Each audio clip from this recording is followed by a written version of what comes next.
था आरक्षण जो है ना कुछ नहीं है, फटा ढोल बन के रह जाएगा, आपको कुछ मिलने वाला नहीं है, आने वाली पीढ़ियां आपकी गुलाम बनेगी। तो भाई एक आगे बढ़ेगा तो उसको देख के दूसरा भी थोड़ा सा उसका भी कॉन्फिडेंस बढ़ेगा कि हम भी कर सकते हैं। ऐसे ही हुआ है, हम लोग भी ऐसे ही हैं।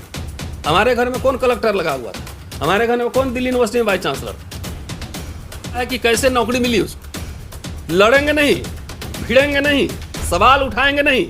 आरक्षण ऐसे ही खत्म होते जा रहा है, उस पर सवाल नहीं उठाएंगे। इसमें सभी लोगों ने अपना योगदान दिया है पॉलिटिकली, और जो नौकरी पेशा लोग हैं सर, इसका क्या निकल के आ रहा है कंक्लूजन? देखिए, पिछले 6 साल में 3 बार भारत बंद हुआ। एक 2 अप्रैल 18 को SC ST एक्ट में जो सुप्रीम कोर्ट का निर्णय आया था उसके खिलाफ, उसमें भी जीत हुई, अध्यादेश आया। रोस्टर के मसले पे, यूनिवर्सिटी कॉलेज में अपॉइंटमेंट के मसले पर 5 मार्च 2019 को भारत बंद कॉल हुआ, वो भी सुप्रीम कोर्ट के एक निर्णय से जुड़ा हुआ था। उससे भी सरकार को झुकना पड़ा और अध्यादेश लाना पड़ा, जबकि उन दोनों आंदोलनों में किसी पॉलिटिकल पार्टी और नेता का नहीं योगदान था उस तरीके से जैसे होना चाहिए था। रोस्टर वाले आंदोलन में RJD का प्रमुख भूमिका थी, वो समर्थन में थे, माले के लोग समर्थन में थे, अजीत जोगी के लोग समर्थन में थे। बाकी पार्टियों ने इसका मोर्चा नहीं संभाला था। लीडरशिप मोर और लेस सोशल एक्टिविस्टों के हाथ में थी, तो वो लड़ाई हमने जीती। अभी जो SC ST सब कैटेगराइजेशन पे जो आया है, उसमें तो लीड रोल में तो मायावती जी थी, BSP की अध्यक्षा, चंद्रशेखर आज़ाद थे, RJD का समर्थन था, झारखंड मुक्ति मोर्चा का समर्थन था। इसके साथ साथ और भी सामाजिक संगठन, सैकड़ों सामाजिक संगठन का उसमें कंट्रीब्यूशन था। भारत बंद हुआ, काफ़ी चर्चा में रहा, सब कुछ रहा, लेकिन अब तक इस भारत बंद का असर भारत सरकार पर नहीं दिख रहा है कि भारत सरकार ने अब तक इस पर न तो कोई चुप्पी तोड़ी है, सिर्फ ये कहने के अलावा कि हम क्रीमी लेयर लागू नहीं करेंगे, वो भी नहीं सकता है। लेकिन RSS BJP की सरकार कर भी सकती है, कुछ भी कर सकती है। तो इस पे अभी तक जो है कोई सरकार की प्रतिक्रिया नहीं है। तो मैं समझता हूँ कि भारत बंद का 25% सफलता मैं मानता हूँ। 75% जब तक ये पूरा राजनीतिक विमर्श नहीं बने, जब तक सरकार झुके नहीं, अध्यादेश नहीं लाए, जब तक इस पर मुंह नहीं खोले, ओपोजिशन पार्टी इस मुद्दे पे घेरे नहीं और सरकार को पीछे हटना नहीं पड़े, या कि हम सड़क पे उतर सकते हैं, भारत बंद कर सकते हैं। लेकिन ये सरकार सोचिए बहुत चालू है, ये समझ जा कर लिया कोई बात नहीं, चुपचाप रहो, चाहे आधा काम करो। मैं समझता हूँ कि जितने भारत बंद हुए हम उसमें से आधा सफल रहे। उदाहरण में देना चाहता हूँ, 2018 में SC ST एक्ट वाले में भारत बंद हुआ, सरकार अध्यादेश लाई। रोस्टर में भी सरकार अध्यादेश लाई, लेकिन हम क्या पूरा जीत पाए? डॉक्टर अंबेडकर कहते थे कानून की नज़र में समानता होना और प्रशासन की नज़र में समानता होना, दोनों में अंतर है। कानून में सब बराबर हैं, लेकिन प्रशासन की नज़र में बराबर हैं कि नहीं है, ये देखना बेहद ज़रूरी है। तो जो SC ST एक्ट में हम लड़े, क्या ऑपरेशनल है? क्या शिकायत दर्ज हो रही है? क्या SC ST जस्टिस के लिए, केस के लिए कोई स्पेशल कोर्ट तैयार है? क्या स्पीडी ट्रायल हो रहा है? ये नहीं हो रहा। अभी भी एट्रोसिटी जारी है और इवन FIR तक भी दर्ज नहीं हो रहा। इसलिए मैंने कहा कि आधी लड़ाई जीते। रोस्टर का आंदोलन हम लोग जीते। आप देख रहे हैं सारे विश्वविद्यालयों में और कॉलेजों में नॉट फाउंड सुटेबल, EWS का धड़ाधड़ बढ़ा जा रहा है, बिना सर्टिफिकेट ठीक से चेक किए हुए। और इनको नॉट फाउंड सुटेबल है, उसको हटा दिया, उसको हटा दिया। तो पूरी लड़ाई हम नहीं जीते। हम लोग एज ए एक्टिविस्ट, हम लोग की अपील बहुत कम है, हम लोग छोटे मोटे लोग हैं। आधी लड़ाई हम जीत दी, अब आधी लड़ाई पॉलिटिकल पार्टीज को लड़ना चाहिए कि रोस्टर पूरा कंप्लीट लागू हो रहा है कि नहीं लागू हो रहा है, ये SC ST का केस दर्ज हो रहा है कि नहीं हो रहा है, न्याय मिल रहा है कि नहीं मिल रहा है। इस पे एक्शन प्रोग्राम पॉलिटिकल पार्टीज को तय करना चाहिए, नंबर 1। नंबर 2, आरक्षण का रिश्ता शिक्षा से है। आरक्षण दे दिया, शिक्षा स्कूल कॉलेज बर्बाद कर दिया, तो आरक्षण ले क्या करोगे? डफली बजाओगे या जाके पोस्टर लगा दोगे पीछे कि आरक्षण था हमारे लिए? एजुकेशन बर्बाद जा रहा है, स्वास्थ्य की बुरी हालत है, और SC ST समुदाय खास तौर से OBC सेकेंड, इनकी हालत बहुत ख़राब है। इसलिए पॉलिटिकल पार्टी एक दिन कम से कम शिक्षा, स्वास्थ्य, रोजगार के मसले पर कम से कम इस तरह का आंदोलन, राष्ट्रव्यापी आंदोलन करे कि जब तक शिक्षा नहीं होगी तब तक आरक्षण का कोई मतलब नहीं है, सब कुछ खत्म है। बाबा साहब ने इसलिए कहा था शिक्षित बनो। तो एक हाथ से दे रही है और दूसरे हाथ से ले रही है, लो आरक्षण लो। हमारे इधर कहावत है कि बुर्बक लड़का के महुआ मिठाई, महुआ फल होता है ना, देखा है हमने कि बेवकूफ़ बच्चों को पकड़ा दो तो उसको रसमलाई समझ के खा लेता है। तो ये सरकार दलितों के साथ इसी तरह का जो है खेला खेल रही है। अगर ईमानदार है, कमिटेड है, तो सीधा और सीधा जो है ना education, first class education, English medium education लाए। और नहीं तो जितने बसपा, आज़ाद समाज पार्टी, आरजेडी, सपा, जितने इसमें सरकार को घेरे, कांग्रेस संविधान ले घूम रही है, सरकार को घेरे कि स्कूल खोलो, यूनिवर्सिटी कॉलेज, शिक्षा में बजट कम क्यों हो रहा है। इस पर न समाज में हलचल है। समाज हमारा कभी कहा है कि इस मुद्दे पर हम भारत बंद करेंगे, खाली कर दिए फोटो खिंचा लिए। नो, बुनियादी चीज़ है, उस पर अगर बहस नहीं करेंगे, आगे नहीं बढ़ाएंगे, तब तक ये जितना है सब झुंझुना पकड़ा के तीनों भारत बंद की समीक्षा हमने कर दी कि क्या खोया क्या पाया। तो सरकार को घेरो बुनियादी सवाल पर, शिक्षा पर, स्वास्थ्य पर, रोजगार पर, निजीकरण पर। इस पे अगर जाके अपने समाज में पूछिए कि इस पे भारत बंद करना है, कितना रिस्पॉन्स आता है। तो समाज से भी अपील करेंगे कि आपको अपने बच्चों का भविष्य सुरक्षित रखना है, तो इन मुद्दों को केंद्रीय विमर्श में लाइए। हम लोग लगातार इस मुद्दे पर बोल रहे हैं, अन्यथा आरक्षण जो है ना कुछ नहीं है, फटा ढोल बन के रह जाएगा, आपको कुछ मिलने वाला नहीं है, आने वाली पीढ़ियां आपकी गुलाम बनेंगी। शुक्रिया। लेकिन सर अगर वर्गीकरण कर दिया जाए, मान लिया जाए, तो फिर जो नीचे वाले लोगों का कास्ट तो बहुत ज़्यादा है ना SC ST में, फिर वो खड़े हो जाएंगे कल को कि ये खा रहे हैं हमारा हक। तो भाई 1108 कास्ट है। मैं सरकार को चुनौती देता हूं कि आप दोनों करके दिखाओ, क्रीमी लेयर भी लगाओ और सब कैटेगरी। 1108 कास्ट को किस में कहाँ रखोगे। अगर मान लो कोई मजदूर का बेटा IAS बन गया, तो एक जनरेशन में तो नहीं ना होगा कि राजा बन जाएगा वो, तो वो भी क्रीमी लेयर में चला जाएगा। ठीक है जी। तो 1108 जातियों को आप कौन कौन कैटेगरी में कहाँ डालोगे, जरा करके तो दिखाओ पहले होमवर्क, आंकड़े तो लाओ, आंकड़े लाओ, तब ना जानेंगे। सुप्रीम कोर्ट ने राइडर भी लगाया हुआ है ना, एम्पिरिकल डेटा चाहिए ना, कितना प्रॉपर्टी है, कितना घर है, कितनी संपत्ति है, तो ये आंकड़े लाओ ना। उसके बाद मैं तो चुनौती दे रहा हूं कि आप लागू करके दिखाओ। मैं केंद्र सरकार को चुनौती दे रहा हूं। भाई 11 आपने एक नैरेटिव बना दिया है, ये RSS का बनाया हुआ नैरेटिव है कि सब जाटव खा गए, यादव खा गए। अरे खा गए तो आंकड़ा तो दो, उसका पॉपुलेशन भी तो देखो।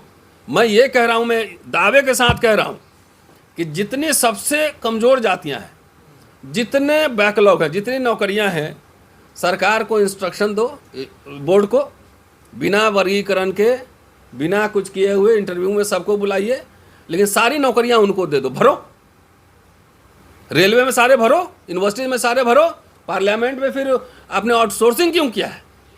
सफाई कर्मचारी का आपने ठेके पे क्यों दिया है? आप सिर्फ बोर्ड को, जब UPSC घोटाला हो सकता है, नीट घोटाला हो सकता है, तो एक तो चेयरमैन साहब को कहना ही ना कि भाई बुला लो सबको, लेकिन सबसे कमज़ोर होगा उसी को भर दो। क्या दिक्कत है? करके दिखाओ ना, कोई विरोध नहीं करेगा।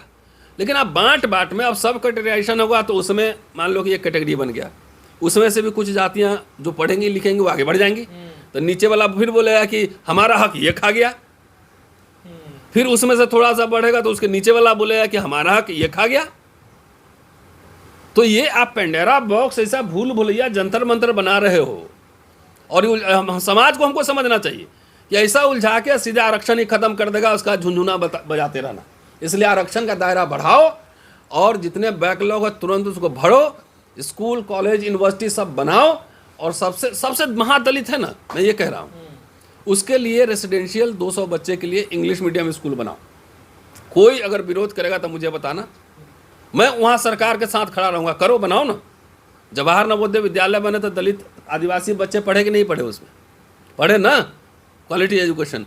ये बीजेपी सरकार ने तीसरा टर्म है, एक विश्वविद्यालय खोला है तो मुझे बताओ, एक कॉलेज खोला है तो मुझे बताओ, एक स्कूल खोला है बढ़िया, एक चेन है वो बताओ। वो भी सैनिक स्कूल को दे रहा है ठेके पे, पब्लिक प्राइवेट पार्टनरशिप। उसमें सोच रहे हैं आपके बच्चे पढ़ेंगे हैं? किसको आप दिखा रहे हो? सब जवाब दिखा रहे हो। ये खेला हम पूरा समझते हैं। आप शिक्षा का निजीकरण कर रहे हो। अशोका यूनिवर्सिटी में रिजर्वेशन दिलवाओ, जमीन लिए है ना सरकार से तो सुविधा ले रहे हैं होगे। अडानी अंबानी के लाखों करोड़ रुपए माफ हो रहे हैं ना, उसमें रिप्रेजेंटेशन दिलवाओ, वो पब्लिक का पैसा है। तो ये करके दिखाए ना, चुनौती है जी। जीतन राम मांझी खुश क्यों निकले? जीतन राम मांझी चीफ मिनिस्टर रहे, बेटा अभी भी मंत्री है शायद।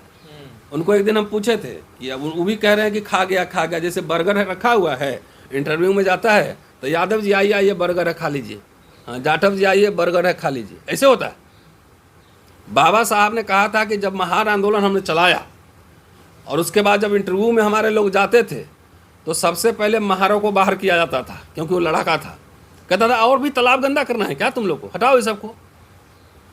तो जो इसकी साजिश है कि जो इनको हम इतना बढ़िया कपड़ा पहने, गौतम साहब पहने, तो हमसे तो घृणा कर रहे हो, हमको तो उत्पीड़न कर रहे हो, तुम इतना राक्षसी भेड़िया की तरह दिखा रहे हो कि नहीं सबसे गरीब को हम गले लगाएंगे। नहीं, ये लीला किसको समझा रहे हो? मांझी जी से पूछे गए, सीएम थे, गया में ही अपने समुदाय के लिए एक स्कूल बनवाए हैं इंग्लिश मीडियम। उन्होंने क्या काम किया उनसे पूछिए जरा जाके। अपने समुदाय के लिए एक स्कूल खुलवाए हैं इंग्लिश मीडियम बढ़िया स्कूल, खाली उसका वोट लेकर उसी का शोषण करते हैं। तो इसलिए उनसे असहमति है हमारी। जब वो मुख्यमंत्री बने थे तो सारे दलित लोगों ने समर्थन किया था कि नहीं किया था? अरे खा कैसे गया भाई? लेक्चरर बनने के लिए आपको एमए पास करना पड़ेगा, नेट बनना पड़ेगा, पीएचडी करना होगा, तब आप इंटरव्यू में बुलाए जाएंगे कि 11वीं पास करके प्रोफेसर बन जाएंगे। इतनी बेसिक समझ नहीं है। अपने अपने समुदाय के लिए तुम हॉस्टल खोल लेते, कॉलेज खोल लेते, स्कूल खोल लेते, अंग्रेजी पढ़वाते। ये कंपटीशन खाली शेड्यूल आदमी को, ब्राह्मण से कंपटीशन करो, इंटरनेशनल लेवल पे जाए कंपटीशन करो। तो मांझी जी को जो राजनीतिक रोटी सेकना, अभी केंद्र सरकार में मंत्री हैं, उनको बोलिए भारत सरकार से एक पास करवा ले कि हम खाली अपने समुदाय के लिए हम 4 स्कूल बिहार में खोलना है। कौन रोका है? आप रोके हैं? मैंने रोका है? ये रोकेंगे? तो दलित नेता सब हवाबाजी करता है और बेसिक मुद्दों पर, स्कूल, कॉलेज, यूनिवर्सिटी, रोजगार के मुद्दे पर ये लोग मौन है, कोई सरकार को नहीं घेरता है। और वो तो आपको शोषक बता रहे हैं ना, आपने शोषण क्या है उनका? अब चलिए, शोषण किया, उनका जमीन हमने कब्जा किया हुआ है, नहीं है ना, उसका उनका जमीन किया, कैसे शोषण किया? आपको खेत में मैंने काम करवाया? आपको लाठी से पे किसने खेत पे काम करवाया? किसने आपको कम उनसे नहीं लड़ाई? अरे आरक्षण बाबा साहब ने कहा था सबके लिए है कि भाई एक आगे बढ़ेगा तो उसको देख के दूसरा भी थोड़ा सा उसका भी कॉन्फिडेंस बढ़ेगा कि हम भी कर सकते हैं। ऐसे ही हुआ है, हम लोग भी ऐसे ही आए। हमारे घर में कौन कलेक्टर लगा हुआ था? हमारे घर में कौन दिल्ली यूनिवर्सिटी में वाइस चांसलर था? हमारे घर में कौन जमींदारी चल रही थी? देखे भैया फलना बाबू इंस्पेक्टर बन गए हैं, डीएसपी बन गए हैं, चलो हम भी पढ़ते हैं, हम भी बनेंगे, तब ना यहाँ तक पहुँचे हैं। ये थोड़ी कि मेरे पिताजी आईएएस ऑफिसर थे, छोटी सी इतनी सी लोअर डिवीजन क्लर्क, और सबको पढ़ा दिए, बेटा बेटी के 7 लोग को 2 प्रोफेसर है, 1 डीएसपी, सब पढ़ाया ना, सब सीखा कि हमको पढ़ना है। पढ़ाई के बगैर कोई, शिक्षा के बगैर कोई मुक्ति संभव ही नहीं है। तो ये बात समझिए ना, कौन किसका खा गया? हम लोग रोस्टर का बंद किए थे, जब लड़ाई लड़े थे तो हम तो प्रोफेसर थे, हमको क्यों लड़ना था? हम तो नौकरी कर ही रहे थे, बंगला में रह ही रहे हैं। किसके लिए लड़े थे? एक जाति के लिए लड़े थे, एक जाति के लिए लड़े थे कि पूरी schedule caste, schedule tribe, OBC समुदाय के लिए लड़े थे। 2 में से पहले तय कर लीजिए। हमारे रिश्तेदार को नौकरी लगना था, और इस समाज तो इतना भी ये है कि उसको ये भी नहीं पता है कि कैसे नौकरी मिली उसको। लड़ेंगे नहीं, भिड़ेंगे नहीं, सवाल उठाएंगे नहीं। आरक्षण ऐसे ही खत्म होते जा रहा है, उस पर सवाल नहीं उठाएंगे।